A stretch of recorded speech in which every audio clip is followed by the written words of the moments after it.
Hi hello నమస్తే welcome to BVR TV official మిత్రులారా, నేను మీ బీవీఆర్ రావు.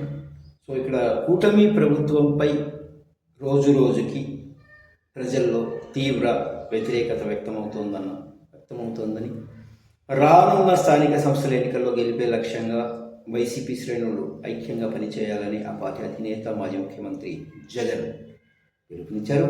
తాడేపల్లిలోని పార్టీ కేంద్ర కార్యాలయంలో రాజమండ్రి రూరల్ నియోజకవర్గ నాయకులు, స్థానిక సంస్థల మాజీ ప్రజాప్రతినిధులతో ఆయన కీలక సమావేశం నిర్వహించారు. ఈ కార్యక్రమంలో నియోజకవర్గ ఇన్ఛార్జి చల్లబోయిన వేణుగోపాలకృష్ణతో పాటు పలువురు ముఖ్య నాయకులు, కార్యకర్తలు పాల్గొన్నారు. ఆయన పిలుపునిచ్చారు. ఈ సందర్భంగా రాష్ట్రంలో శాంతి భద్రతలు పూర్తిగా దిగజారాయని విమర్శించారు. ప్రభుత్వంపై ప్రజల్లో వస్తున్న తీవ్ర వ్యతిరేకతను కప్పిపుచ్చుకునేందుకు, దృష్టి మళ్లించేందుకు కుట్రలు చేస్తున్నారని ఆరోపించారు. స్థానిక ఎన్నికల్లో ప్రజల ఆమోదాన్ని అడ్డుకోవడానికి అధికార యంత్రాంగాన్ని, పోలీసులను ఉపయోగించే అవకాశం ఉందని, అన్నింటినీ ఎదుర్కొని పోరాటానికి సిద్ధం కావాలని నాయకులకు ఆయన సూచించడం జరిగింది. వైసీపీకి ఉన్న ప్రజాదరణతో రాబోయే ఎన్నికల్లో విజయం మనలేనని ధీమా వ్యక్తం చేశారు. మరో ఏడాదిలో తన పాదయాత్ర ప్రారంభమవుతుందని కూడా చెప్పారు.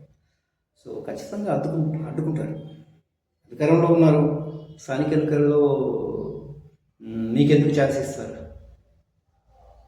ఎందుకంటే పరుగు పోగొట్టుకోరు కదా అధికార పార్టీ వాళ్ళు ఎవరైనా.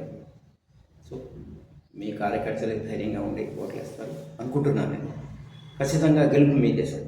Yeah, thank you so much.